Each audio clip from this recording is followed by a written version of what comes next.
me about bees, their life cycle, their primary purpose, just bee 101. Okay. Bee 101. Well, probably the most commonly known bee is the honeybee. Honeybees are native to mostly Europe, and so they were brought over here. There are about 4,400 different bee species that are native to North America. Bumblebees would probably be the most recognizable one, but there are a lot more that that everyday person could encounter throughout the day. A lot of small ones that you might not even notice, a lot that look like flies or other insects, but still play a very important role in pollination.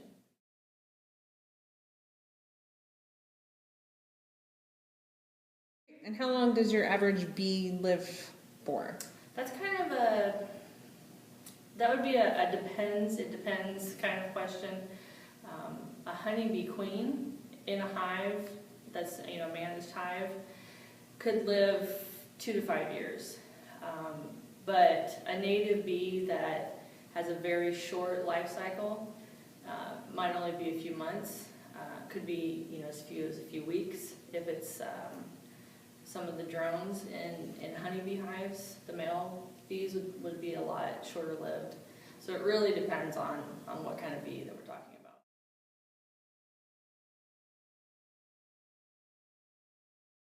So Yes. people often talk about bees that sting or they've gotten stung by a bee. How common is that? Sure.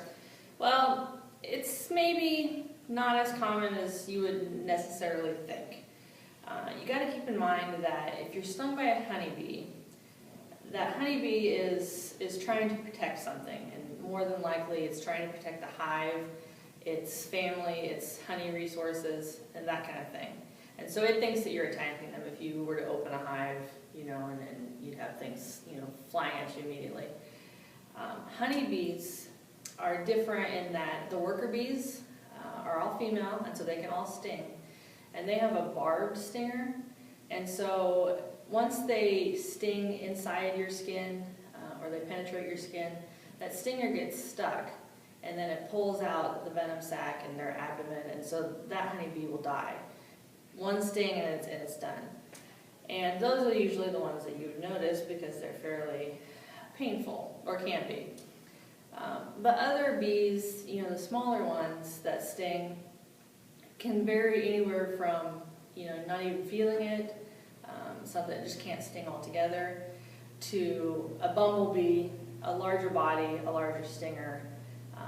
But only the honeybees have that barbed stinger, so bumblebees can repeat sting throughout their life, as a protection.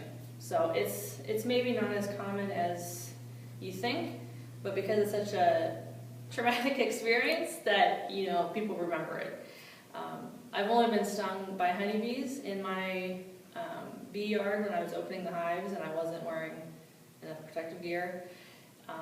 But I've also been stung by some native bees that I purposely held in my hand to see what the sting would feel like, and it really just, it was more of an irritation on my skin. It wasn't necessarily like a painful sting.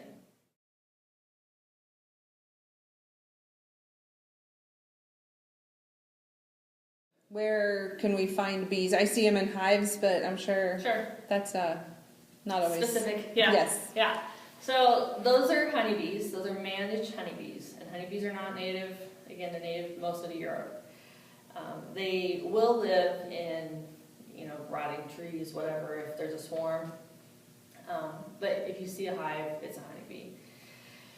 Anything that's native, so like bumblebees, sweat bees, leafcutter bees, things like that, all live in very different habitat. And all of these native bees are also on a varying degree or kind of a pendulum of social to very, very solitary in habitat. And so, whereas a honeybee hive, can have tens of thousands of bees in it, a leafcutter bee would have one female.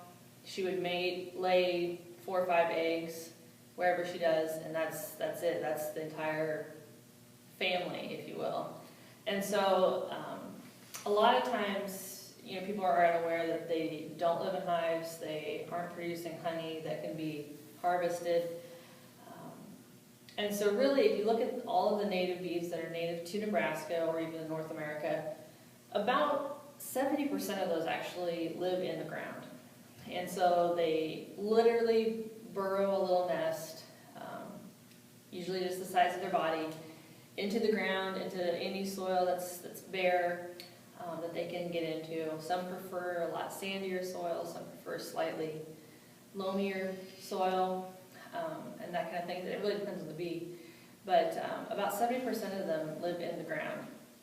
And then about 29% will live in like hollow stems or rotted out wood piles, any sort of something that can be excavated or has already been excavated, or like bumblebees are notorious for taking over abandoned rodent nests in the ground. And so they'll live that way. And then about 1%, is really social and will live in a hive like a honeybee. And that would be really the only one that would be that social and live in that type of situation that can be managed to that extent. Bumblebees can also be managed and used in greenhouse situations, but normally they would be nesting in the ground or some other type of situation. So the bees that nest in the ground, what happens when we receive rain or snow or freezing temperatures? How does that affect them? Sure. Well, it depends on what time of year it is, and so then that would then affect where they are in their life cycle. So some bees will overwinter, maybe they'll just be as eggs, and the queen will have died in the fall, or the female will have died in the fall. Sometimes they overwinter as larvae, and so it kind of depends on the bee. As far as though when it rains and snows, a lot of the bees have this ability to kind of secrete a substance that is almost like a waterproofing substance if they're nesting in the ground. So when they're making their nest and they're kind of like drilling in through the soil, and it's usually probably no more than 6 inches, they can kind of then plaster the insides of their nest with this substance that they can secrete from a special gland in their body and kind of waterproof that nest. And so they're really adapted to living in the ground, and so something like a rain event, is not going to wash away their home. Things more like tilling would be more disruptive and obviously destroy their nest.